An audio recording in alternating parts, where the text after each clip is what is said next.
Welcome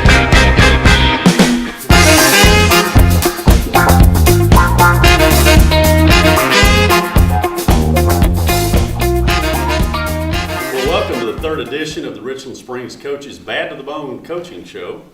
And we're here with Coach Jerry Burkhart. How you doing? Coach Thomas Tipson, and the rest of the Coyotes. And my name's Barry Fikes, and we're going to kick around the regular season, which was extremely successful, 10-0, another district championship. Most recently, a victory over our county cousins, Cherokee, and we squeaked by one more time. What was that score, Salinas?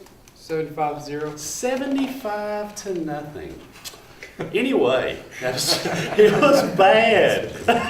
I'm sorry. I hope nobody watches this from the southern part of the county, but it was a good game. And you want to kind of recap for us how well we played, Coach? Well, I'll tell you, I was very excited the way our kids came out and played. They, it didn't help that they were, when we walked out on the field, they were kind of, taunting us a little bit. And, Oh, I didn't know that. Yeah. Really? I mean, but, I told our kids we always going to play with our pads, not our mouths. And, Right. our kids came out, they were just clicking on all cylinders and saw a lot of college flying the football and great blocking and just a team effort, and it felt really great that night. Well, that's outstanding. And Coach Tipton, what do you think about the game? I think we had a lot of passion. I think that's what really helped for us. That every other game this year, we've had passion, but nothing like what we had last Friday night. I think that we controlled every aspect of that game. Coach and I were talking a little bit earlier on the field that, we're percentages better than we've been, over the last 2 to 3 years, and so 2 years. So how would you assess that? What do you mean? How much better we are this year than we have been the I last just couple? think athletically across the board we're much better. I think that kids are learning a lot quicker, and like Coach said last week, our leadership's up there now, so everybody's following the leader and knowing what to do each week and paying attention to their jobs and doing their jobs, not worrying about everybody else's job. The past few years we've had trouble with 1 or 2 guys trying to do everybody else's job instead of their own, and I think this year we got 6 that do their own, and that's why we've been successful this year. A lot of hitting, a lot of hard tackling. The cut blocking Cut was blocking amazing. was- It was good. I was very proud of them, and we had some young players step up too. We had Tharp stepped up, had a couple interceptions, and Cameron Parham came in and did a great job for us. And Jordan at blocking. He's just creating holes. And Brian and Walker, they're and JB Cole, they're all just creating holes and staying with their blocks. And to emphasize what we've been talking about, I think our kids had confidence. Mhm. I think they're confident in what they're doing, and they trust the coaches. They're starting to trust each other, and then and then we take it even further that they have to focus. They have to focus on what they're doing. So, we're putting it together. Right. Well, we've taken care of business of the regular season, district championship, and now it's time to move into the most exciting part of the season, the playoff drive. And you guys are shooting for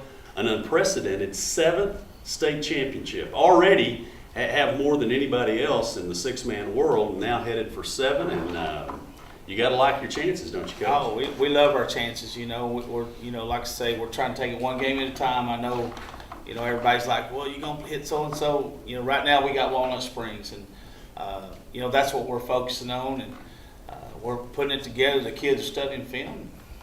I think it's gonna be a great week. Well, we do have Walnut Springs over in Hamilton on Friday night at 7 or 7:30? 7:30. 7:30, and so you want to make your way over to Hamilton and enjoy that game. And we're playing Walnut Springs. Talked with them about them a little bit last week, but I want to talk about something a little bit different. What's the mascot of Walnut Springs?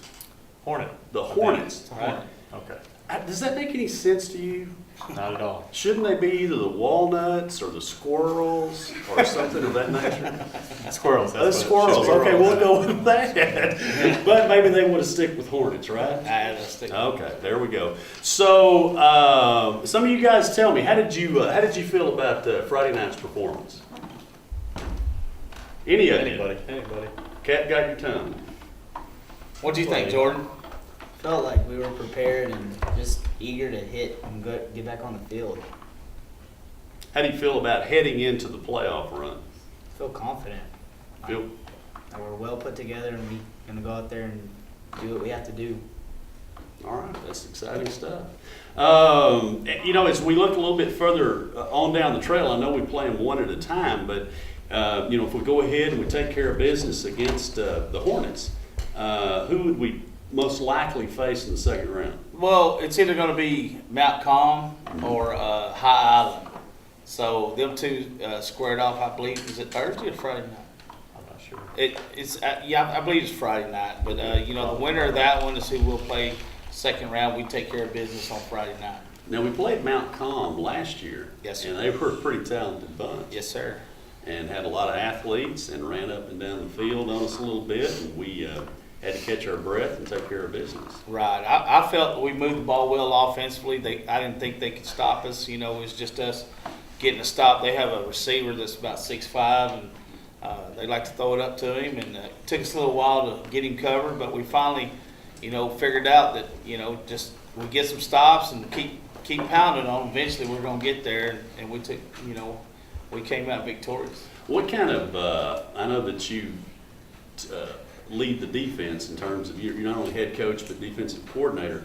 What type of offense do the Hornets, the Walnut Springs Hornets, present? They're going to come out in a lot of spread stuff. I mean, they do run some tight, some T, and you know, a little wing, but mostly it's going to be a J spread, maybe a diamond spread, maybe a tight. I mean, they run multiple formations.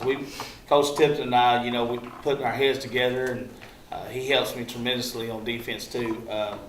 You know, just to keep it simple for our kids so that we can align right and that our kids are reacting instead of thinking. So we don't want to put too much on, but we do want to take away, you know, what they're good at. And, you know, we struggle with spread. We struggle with it, you know, early in the season. So, you know, Balmoral exposed some weaknesses, and so did Bryson. And you know, we go back and we watch that and see what we need to do and fix it. And I think a lot of it is, you know, keep it simple, stupid, you know, the KISS method. And, you know, it comes down to coverage and tackling in an open field. Well, going against a spread team, you got to feel good about the performance Friday night, because that's probably the best job in the secondary that's been done all year. Yes, sir. Did we have 3 interceptions or 4? Three interceptions. And I believe JB had one. JB Not only Salinas. that, Yeah. but you defended well. I mean, you broke up 2 or 3 different passes besides the interception. Yeah. We had a lot of kids, you know, come in, and all these guys, I think everybody on the team played. I mean, Right. you know, just they fit in well, and that's what we've been telling our younger guys. You know, you might get the call, and they got the call Friday night, and we liked what we saw at all of them. You know, I mean, just, you know, our kids they're kind of, like I said, a brotherhood right now, and they're focusing. That's what we like. Hey, I've got one quick question. I know that you guys handle most of defense and special teams, and Coach Rogers, offensive coordinator, is not here, but I just have to ask you guys, have you made him happy at all this year? No. Is he ever happy? No. He's an unpleasable man. He's an unpleasable man. Have you ever noticed that you can score a touchdown wrong? That's the most amazing thing I've seen. But you know what he'll always say? Can't beat Calvert playing that way. Can't beat him that way. Well, it's time for us to wrap this up. Excuse me. Any last words? Hey, go Cows! We're gonna come out and we're gonna hit them hard. All right, we close with these 4 words: Cows fight, never die.